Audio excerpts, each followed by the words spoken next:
Well, you got that new rifle, you want to just take it out of the box and head right to the range. But hold on a second. Hi everyone, it's the 4Gun Guy. And today I wanted to go over a few points to think about before you just take that rifle out of the box and run out to the range. Especially if you're going to be getting that rifle ready for possible PRS competition like I may be with this Seekins SP10 chambered in 6.5 Creedmoor. Haven't decided yet whether I'm going to run this in a competition or not, but I want it to be ready if I do. So I want to go over a few points on how to get your rifle ready when you first get it, and just some things to think about. So if you're ready to go, let's get to it.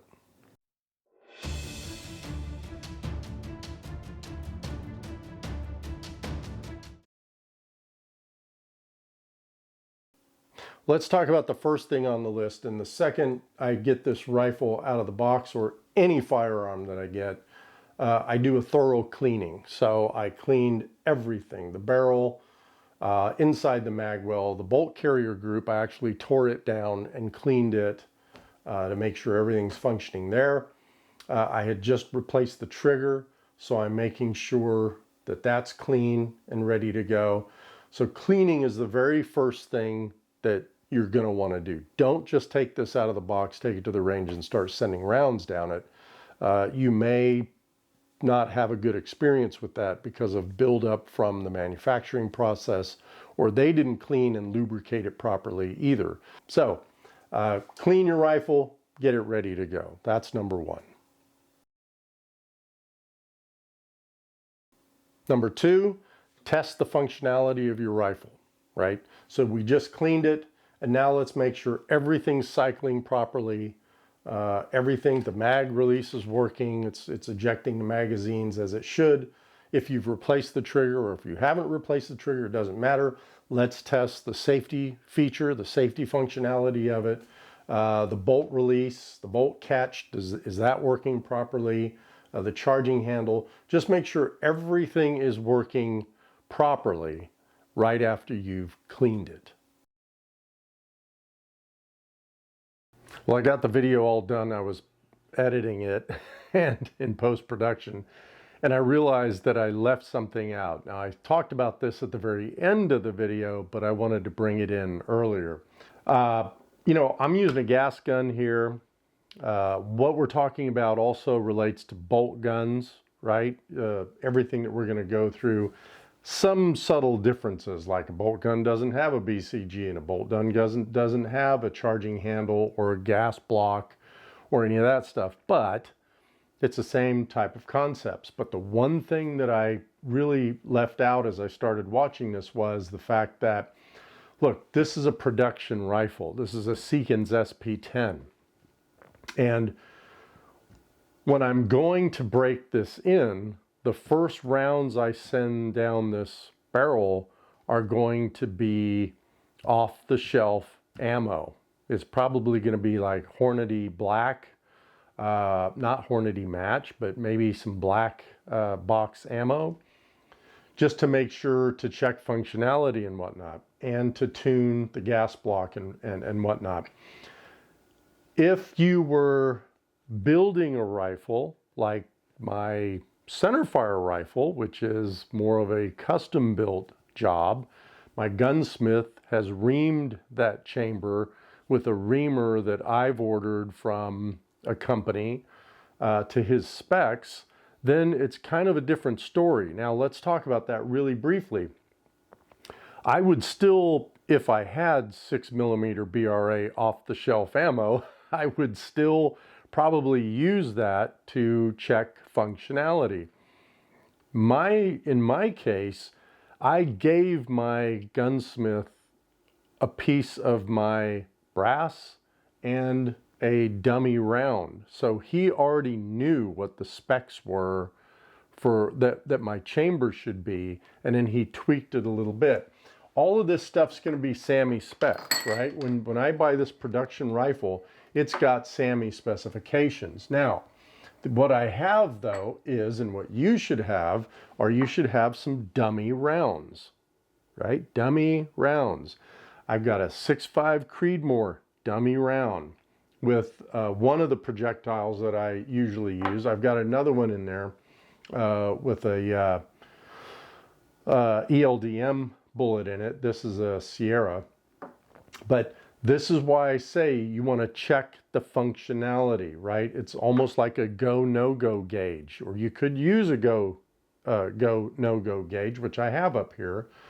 But my point is, when you get this rifle home, as I've said before, just don't go to the range and put your regular hand load that you've got for a whole different rifle in this new rifle and expect things to go well. You may not be able to close the bolt. And if you can't close the bolt, don't force it to be closed, right? Because what the rifle's trying to tell you is something ain't right, okay? So that's why I say I really wanted to add this segment. Make sure that you have dummy rounds made up that are your cartridge overall length, your bullet, your base to ogive lengths, the lengths that you've been running, so you can test those in your new rifle. Here's another thing I want to say. If this is a new rifle, let's say you've changed your barrels, right? My centerfire, when I'm ready to change the barrel, I have very little loaded ammunition laying around, because what I don't want to do is load 300 rounds of ammo only to find out that something's different in that chamber and these 300 rounds aren't fitting in it, right? Now, if you've got a good gunsmith, you shouldn't have that problem, but there could be some instances. So make sure that you're dwindling down your supply before you spin that new custom barrel on there. Again, from a production rifle standpoint, I use off-the-shelf ammo for the initial rounds downrange, and my 6.5 Creedmoor hand loads are not that different from production level rounds. So they'll fit in here just fine. But I just wanted to bring that up, right? Bolt gun, gas gun doesn't make any difference. Make sure the rounds you're going to use, if they're production, they should work fine. If they're hand loads, make sure that it's going to fit in that chamber. You don't even need the bullet in here, right? You could take a sized case that you've already prepped and you're just getting ready to load. Make sure that it's going to chamber in that thing. So anyway, I just wanted to throw that in. Now let's move on to the next section. This next one is a combination of things. So I'm going to mount the scope. It's not zeroed or anything, but I'm going to mount the scope, and then I'm going to test my length of pull and my eye relief on the scope, right? So we've cleaned it, we've made sure everything's functioning properly, and now let's get that scope mounted. If we need to add spacers, which I did here, I need to adjust the cheek riser, everything to get you behind the rifle and on the scope. That's the next thing that I did here. Now, after we've got our length of pull and our scope mounted and our eye box correct, we've got pretty much the weight on the rifle we're going to have on the rifle. And now it's time to test the balance of the rifle. Now, I knew that this rifle was going to be too light for me for PRS competition. So in my video on the rifle, I mentioned that I included some brass weights up front on the inside of the handguard here. So I already had those on there. So I knew that I was somewhat balanced, but you really need to have that scope on there to make sure that everything is in balance. And if you need to adjust weights forward or backward, you can do that. So that was the next thing. Just adjust the weight, make sure your rifle is balanced for the way you want to shoot. After I've done the balancing, then I'm going to bore sight the scope. So when I get to the range, I'm close to zero.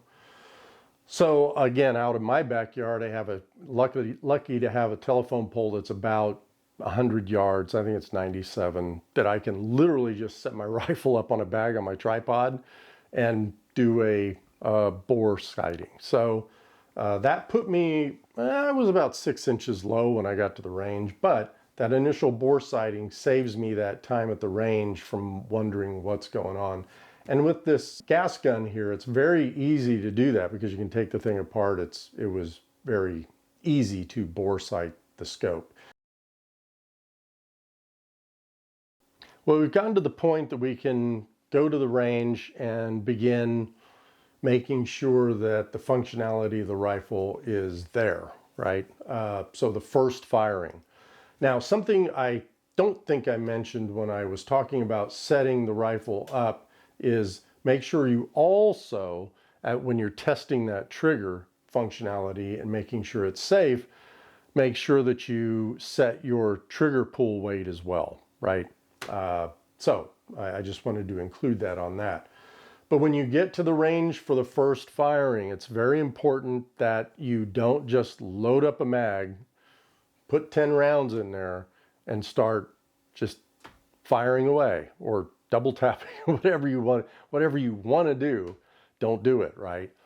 Because there's something we haven't done yet, and that is adjusted the gas block for the right gas flow to operate our BCG and safely eject the spent case. So when you get to the range, we're going to set up. You're going to take one round, put it in the magazine, insert the magazine, and fire it. When I did that at the range, luckily I have an indoor range 5 minutes away that has a 100-yard indoor alley. When I first ran it, the bolt did not come back. So I was undergassed. So again, I just followed the instructions, adjusted the gas block, and eventually I got to that 3 p.m. to 5 p.m. ejection angle that you really want there. But my point is, single round, get things running, make sure the safety's working, make sure the mag release is working properly. Make sure that the bolt latch is functioning properly, right? Make sure everything's working beyond that initial functionality testing we did at our bench. All right, we've tested it. Everything's working fine. It's functioning properly. We're ejecting our cases as required. And now it's time for the final scope zeroing. So now I'm going to zero the scope. I already bore sighted it, so I was very close when I did this at the range. And now the scope is zeroed. And we're going to then work into the barrel break-in, period, right? I generally use just some ammo that I have made up in the past, like I'm going to use some ammo I had made up for my wife's Bergara 6.5 Creedmoor. It's about the loads that I usually use, and so I know they're safe because I do not overcharge my cases. So I'm going to use that to break the barrel in. My expectation is that this barrel will probably take between 80 to 120 rounds to really break in, and I'll chrono it and all that stuff as I do that. I am not interested in the barrel break-in from a chronograph perspective. I'm only interested to know when my velocity changes. So I don't really care what the velocities are, the first 60, 70 rounds, 80 rounds. Let's say at the 95th round, all of a sudden I'm dropping in velocity 20 feet per second or increasing in velocity 20 feet per second. That's what I want to know. And then we'll move on to the next stage of the rifle development. Well, now we've taken it to the range. Everything's functioning properly. We've got the gas system set, initially set. And now it's time to do our load development, right? So after everything's said and done, we're going to develop the cartridge that we feel is going to shoot the best out of this rifle, either by powder load or seating depth, or some people are now just foregoing the seating depth. For example, I know that the Hornady 140 and 147 ELDMs like to jump about 60 thousandths. Generally just seat them at 60 thousandths and they work fine. If you're using a different bullet like the Sierra Match Kings that I use for my 6mm, they like to jump, for me, they tend to like to jump about 20 to 30 thousandths. So I'll set something in between that. But make sure that you do your load development so that you're really tuning that rifle. And then, right, let's talk about tuning the rifle. Once you get the load development done, we're going to tune the rifle, tune our dope.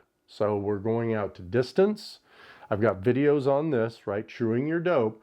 We're going to true our dope out to distance and make sure that when our Kestrel or whatever ballistics app we use says X elevation for 850 yards, we dial that into our scope and we hit that 850 yard target. So again, load development and truing are really the last two things we're going to do here.